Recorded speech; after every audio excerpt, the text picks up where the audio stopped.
दोस्तों, आज की दास्तान एक हसीन लड़की नैली के बारे में है। उसका शौहर एकदम निठल्ला और नशे का गुलाम था। इसी कारण नैली की सुरंग की खोज भी अधूरी रह जाती थी। इसी वजह से नैली एक रईस और उम्रदराज इंसान के घर काम करने जाती थी और वहीं अपने मालिक से अपनी सुरंग की तलाश करवाती थी। यकीन मानिए, वीडियो बेहद दिलचस्प होने वाला है। लेकिन उससे पहले अगर आप पहली बार हमारे वीडियो से जुड़ रहे हैं तो इसे लाइक करें और चैनल को सब्सक्राइब करना ना भूलें, क्योंकि एक वीडियो बनाने में काफी मेहनत लगती है। फिल्म की शुरुआत होती है एक सुंदर महिला नैली से, जो अपनी जिंदगी से बेहद थकी और दुखी थी। उसका पति जॉय न काम करता था और ना ही जिम्मेदारियों को समझता था। जॉय था तो बस एक आलसी और नशे में डूबा इंसान। नैली उसे बार बार नौकरी को ढूंढने को कहती, लेकिन उसके शब्दों का उस पर कोई असर नहीं होता। रोजाना की तरह आज भी नैली ने उसे काम पर जाने की हिदायत दी थी और खुद अपनी नौकरी पर निकल पड़ी। पूरे घर का बोझ उसी के कंधों पर था और इसी वजह से वो गुजारा करने के लिए अलग अलग जगहों पर कड़ी मेहनत करती थी। सुबह 9 बजे से शाम 5 बजे तक वो एक पब्लिशिंग ऑफिस में काम करती थी और फिर सीधा एक बेकरी की शिफ्ट संभालती थी। बेकरी जाने से पहले आज वो अपने सबसे खास सहेली मलिना से मिलने पहुंचती है। नैली के चेहरे पर उदासी साफ झलक रही थी। जब मलिना ने वजह पूछी तो नैली ने गहरी सांस लेते हुए कहा कि अब वो जॉय से कोई उम्मीद नहीं रखती। ना वो घर चलाने के लायक रहा, ना ही मेरी टांगे संभालने की काबिल। इसी बीच बातों में मशगूल दोनों सहेलियां के बीच मलिना का दोस्त ठुकाईबाज आ धमकता है। ठुकाईबाज एक संपन्न आदमी था और उसकी नैली से पुरानी पहचान थी, लेकिन आज पहली दफा दोनों में तसल्ली से बातचीत होती है।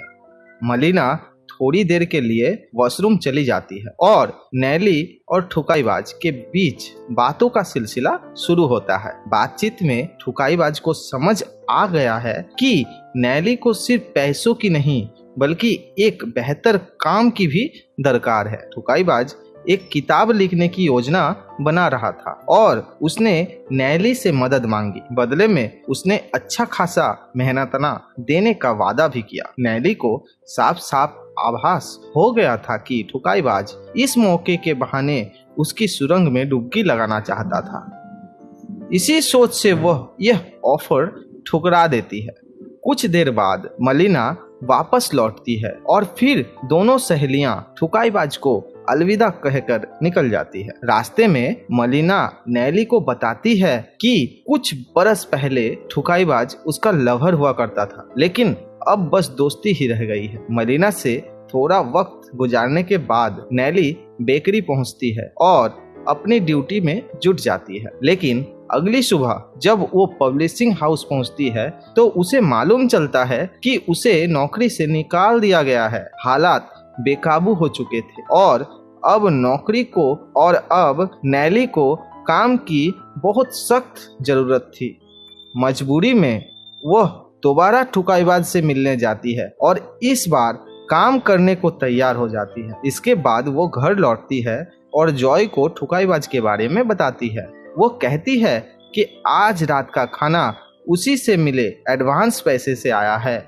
यह बात जॉय के मन को कहीं ना कहीं चुभती है। आखिर कोई अनजान शख्स यूं ही पैसे क्यों देगा? लेकिन खुद बेरोजगार होने के चलते वो खामोश रह जाता है। खाना खाते वक्त नैली अचानक बोल पड़ती है कि अब वो थक चुकी है। अकेले खर्च उठाना, हर जिम्मेदारी संभालना अब उसके बस की बात नहीं रही। वो साफ कहती है कि अब इस तरह की जिंदगी वो नहीं जी सकती, इसलिए वो तलाक चाहती है। जॉय उसे रोकने की कोशिश करता है, लेकिन इससे नैली और भी टूट जाती है। अगले ही दिन नैली हमेशा के लिए जॉय का घर छोड़ देती है और अपनी सहेली मलिना के पास रहने चली जाती है। इसके बाद नैली की मुलाकात एक बार फिर ठुकाईबाज से होती है। दोनों एक कैफे में बैठकर कामकाज की चर्चा कर रहे थे। धीरे धीरे बातचीत ने दोस्ती का रूप ले लिया मलिना ने नैली को बताया कि ठुकाईबाज अब अपनी बीवी से अलग रह रहा है और एक विशाल घर में अकेला है। कुछ ही दिनों में नैली ठुकाईबाज के घर काम करने पहुंचती है। वहां पहुंचकर ठुकाईबाज बेहद खुश हो जाता है और खुद उसके लिए चाय पानी का तक की व्यवस्था करता है। उसने पहले से ही हर जरूरी चीजों की तैयारी कर रखी थी ताकि नैली को कोई असुविधा ना हो। नैली अब पूरे दिल से अपने काम में जुट चुकी थी। वहीं ठुकाईबाज उसकी सुंदरता में धीरे धीरे डूबता जा रहा था। नैली को देखकर उसके गन्ने की हलचल उठने लगी थी।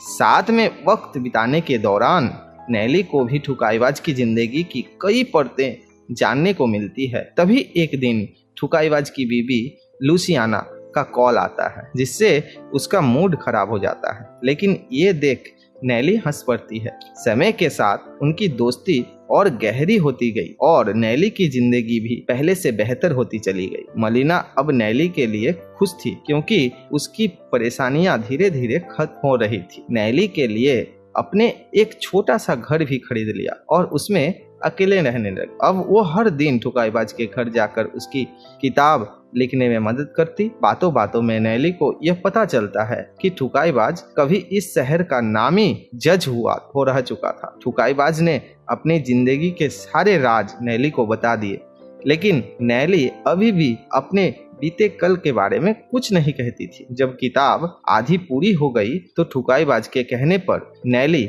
जॉर्डन नाम के एक पब्लिशर से मिलने जाती है ताकि किताब छपवाने की प्रक्रिया को शुरू किया जा सके। जॉर्डन नैली से कहता है कि ठुकाईबाज उसके काम से बेहद खुश है और इसी बहाने वो नैली से उसका नंबर भी ले लेता है। कुछ दिन बाद जब नैली रोज की तरह काम पर आती है तो ठुकाईबाज उसे अपने बेटी और दामाद से मिलवाता है। उसकी बेटी युवा को शक था कि शायद उसके पिता और नैली के बीच कुछ चल रहा है, लेकिन फिर भी वो नैली से मिलकर बेहद प्रसन्न होती है। उसे लगता है कि जब उसके पिता अब बूढ़े हो चुके हैं तो अगर कोई उनका ख्याल रख रहा है तो उसमें कोई बुराई नहीं है। बेटी और दामाद के चले जाने के बाद ठुकाईबाज बताता है कि वह अपनी बेटी से तो मिल लेता है, लेकिन उसका बेटा कभी नहीं आया क्योंकि वह अपनी माँ के साथ दूसरे देश में रहता है। तभी घर की घंटी बजती है और जॉर्डन का फोन आता है जो नैली को डिनर पर ले जाना चाहता था। जब नैली यह बात ठुकाईबाज को बताती है तो वो थोड़े से उदास हो जाता है क्योंकि अब वो नैली को पसंद करने लगा था, मगर अपने एहसास जाहिर नहीं कर पा रहा था। ठुकाईबाज के घर में नेथन नाम का एक लड़का भी था जो काम करता था, जो किताबों को देख रेख करता था। नैली की दिलकश अदाओं से वो भी खींचता चला जा रहा था और नैली को भी यह बात समझ आ गई थी। रात को नैली जॉर्डन के साथ डिनर पर जाती है। दोनों के बीच काफी बातें होती है। असल में जॉर्डन अक्सर उसी बेकरी में आता था जहां नैली काम करती थी और वहीं उनकी पहली मुलाकात भी हुई थी। दोनों को एक दूसरे में काफी दिलचस्पी तो थी, मगर कभी खुलकर बात नहीं कर पाए। अगली सुबह जब नैली ठुकाईबाज के घर पहुंचता है तो वो पिछली रात के डिनर के बारे में पूछता है और नैली भी बिना संकोच सब कुछ बता देती है। यह बातें सुनते ही ठुकाईबाज के दिल में जलन उठती है। उसे लगने लगा कि शायद नैली कभी उसकी नहीं हो सकेगी। तभी अचानक उसकी पीठ में तेज दर्द उठता है। नैली जल्दी से मदद को दौड़ती है। वो सोफा साफ कर रही है और उसे लेटने देती है, फिर अपने नरम हाथों से उसकी पीठ दबाने लगती है ताकि उसे सुकून मिल सके। ठुकाईबाज को कई सालों बाद पहली बार किसी लड़की का छूना महसूस हुआ जिससे उसका हैंडपंप जाग उठा, मगर वो चाह कर भी कुछ नहीं कर पा रहा था। उसी रात वो नैली को डिनर पर लेकर जाता है। होटल बेहद लग्जरी था और ठुकाईबाज ने जो खाना ऑर्डर किया था वो भी काफी हाई क्लास था। ये सब देखकर नैली अंदर से काफी खुश हो जाती है क्योंकि यह पहली बार था जब उसने किसी अमीर इंसान के साथ ऐसी जगह पर वक्त बिताया था। उसने दिल से ठुकाईबाज की शुक्रिया अदा किया, लेकिन होटल में मौजूदा कुछ लोग उन्हें इतने करीब देखकर यह अंदाजा लगाने लगे कि नैली शायद पैसों की लालची है, इसलिए वो बुजुर्ग अमीर के साथ तालाब में डुबकी लगा रही है। लेकिन लोगों की बातों से नैली और ठुकाईबाज दोनों बेअसर रहे। डिनर के बाद नैली जॉर्डन से मिलने निकल जाती है। रास्ते में बारिश शुरू हो जाती है और वह पूरी तरह भीग जाती है। जॉर्डन जब उसे भीगा देखता है तो उसके गन्ने में भूकंप आने लगता है। उधर नैली की सुरंग भी हलचल मचा रही थी। दोनों और नजदीक आ जाते हैं और यहीं से उनके बीच एक आत्मिक मिलन की शुरुआत होती है। नैली अब अक्सर जॉर्डन से मिलने जाती है और दोनों का रिश्ता दिन ब दिन गहराने लगता है। तभी एक दिन नैली को उसकी माँ का फोन आता है, जिसमें वो बताती है कि जॉय ने जान देने की कोशिश की है। यह सुनते ही नैली सब कुछ छोड़कर अस्पताल की ओर दौड़ती है, लेकिन पहुंचने पर पता चलता है कि जॉय ने खुदकुशी नहीं की, बस नशे में नींद की गोलियां खा ली थी। इधर ठुकाईबाज की किताब पूरी होने वाली थी, मगर वो उसके अंत को तय नहीं कर पा रहा था, जिससे वो खिन्न था। असल में उसकी नाराजगी किताब से ज्यादा नैली और जॉर्डन के बीच के बढ़ते रिश्ते को लेकर थी। जब गुस्से में ठुकाईबाज नैली पर चिल्लाने लगता है तो नैली भी खुद को रोक नहीं पाती और उसे जमकर सुनाती है। उसकी कुछ बातों ने ठुकाईबाज को भीतर से तोड़ दिया। नाराज होकर नैली कहती है कि वह कुछ दिनों के लिए जा रही है और वहां से चली जाती है। ठुकाईबाज के लिए वह वक्त बहुत उदासी भरा था। मलिना समझ चुकी थी कि वह अब सच में नैली से प्यार करने लगा है। कुछ दिन बाद नैली काम पर लौट आती है। ठुकाईबाज भी अब किताब को पूरा करने में लग जाता है और दोनों के बीच बातचीत भी फिर सामान्य हो जाती है। उसकी बातों और बर्ताव से नैली को यह महसूस हुआ कि वह उसे पसंद करता है, मगर वह अब भी उससे दूर ही रहना चाहती थी। एक शाम जब नैली जॉर्डन के साथ बाहर गई तो जॉर्डन ने उसे प्रमोट कर दिया। उसने शादी का प्रस्ताव रखा, लेकिन नैली ने यह कहकर मना कर दिया कि वह अभी किसी रिश्ते में नहीं बंधना चाहती। इस इनकार से जॉर्डन बेहद आहत हुआ और उसने नैली से रिश्ता खत्म कर लिया। इस टूटे रिश्ते से नैली बिखर जाती है और ऐसे में वह ठुकाईबाज के पास जाती है। दोनों साथ बैठकर ड्रिंक करते हैं और पहली बार नैली अपने जज्बात खुलकर ठुकाईबाज से साझा करती है।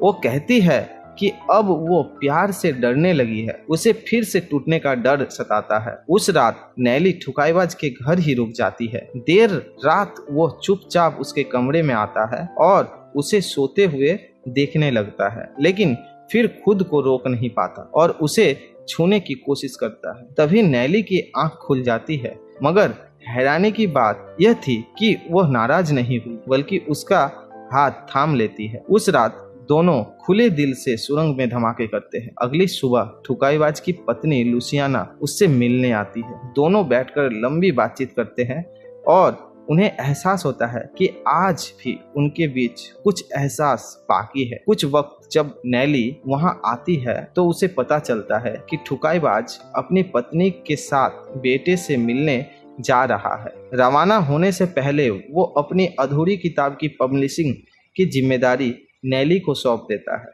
ठुकाईबाज के जाने से नैली थोड़ी मायूस तो हुई, लेकिन दिल से खुश भी था कि वह अपने बेटे से मिलने जा रहा था। उसके बाद नैली खुद उसकी अधूरी किताब को पूरी करती है और पब्लिशिंग की तैयारी में लग जाती है। इस बहाने वह फिर से जॉर्डन से मिलने लगता है ताकि उनके बीच दूरियां को पाटा जा सके। और इसी के साथ ये फिल्म यहीं खत्म हो जाती है। दोस्तों, अगर आपको हमारी ये एक्सप्लेनेशन वीडियो पसंद आई हो तो इसे लाइक करना ना भूलें और ऐसे ही धमाकेदार वीडियो के लिए चैनल को सब्सक्राइब जरूर करें।